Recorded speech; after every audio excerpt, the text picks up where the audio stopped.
Hi everyone, my name is Kang Shen. I'm a graduate student from George Mason University Health Informatics program. This presentation was prepared as a part of the HAP730 course at George Mason University Department of Health Administration and Policy. The topic of this presentation is making a value model for assessing the outcomes of treatment for head and neck cancer. Who make decisions? The clinician and the surgeons. The problem is that there's not a simple, clinically relevant scale has been developed to assess the outcome of the treatment. Then the solution can be provided as multi-attribute assessment technicians can facilitate this process and affect the treatment decisions. Introduction. Head and neck cancers include cancers in the larynx, throat, lips, mouth, nose, and salivary glands. Tobacco use and heavy alcohol use and HPV increase the risk of head and neck cancers. It accounts for nearly 4% of all cancers in the United States. Researchers estimate that more than 68,000 men and women in the United States would be diagnosed with head and neck cancers in 2021.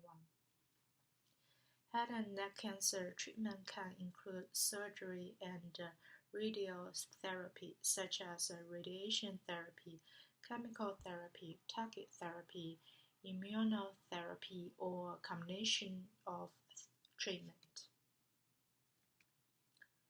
The problem here is that there's not a single clinically relevant scale has been developed to assess the outcome of the treatment. The European Organization for Research and Treatment of Cancer called Quality of Life questionnaire for head and neck patients includes 37 items considering disease and treatment-related symptoms, social functions, and sexuality. However, the best and worst health states at the extremities of such a scale are not very obvious. Assessment of the physical and functional outcomes of treatment together with the social effects of this has traditionally been highly subjective. It is difficult to combine all multidimensional problems into a single measure. In this case, multi-attribute assessment techniques can facilitate this process. In my research, there are several attributes carried out.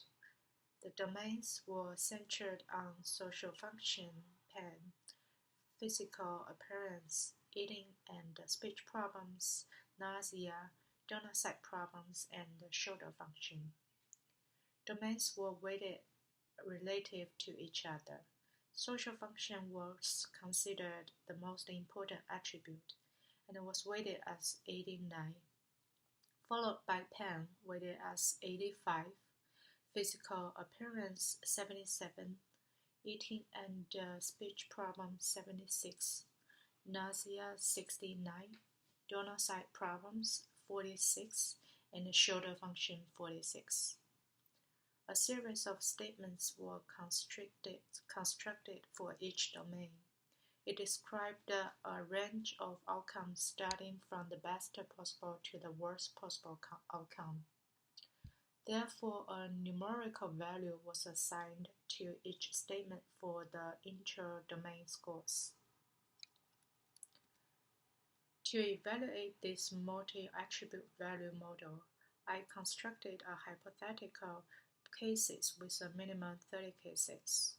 And then I multiplied the scores for each domain with their corresponding weights to get the model value. To test the accuracy of the model, I used the Excel data analysis tool to present the linear relationship between model value and expert value.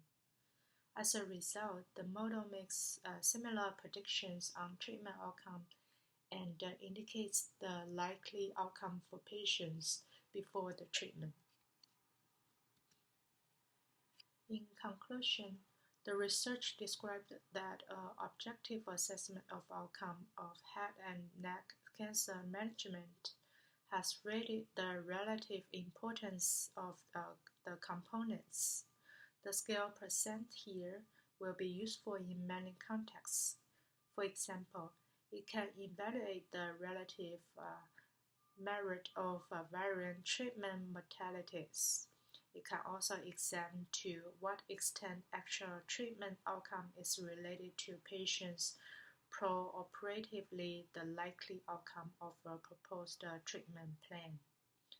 By using this value model for assessing the outcomes of treatment for head and neck cancer, clinicians can compare critical activities and affect their treatment decisions. The rest will be my references. This finishes up all my presentation. Thank you.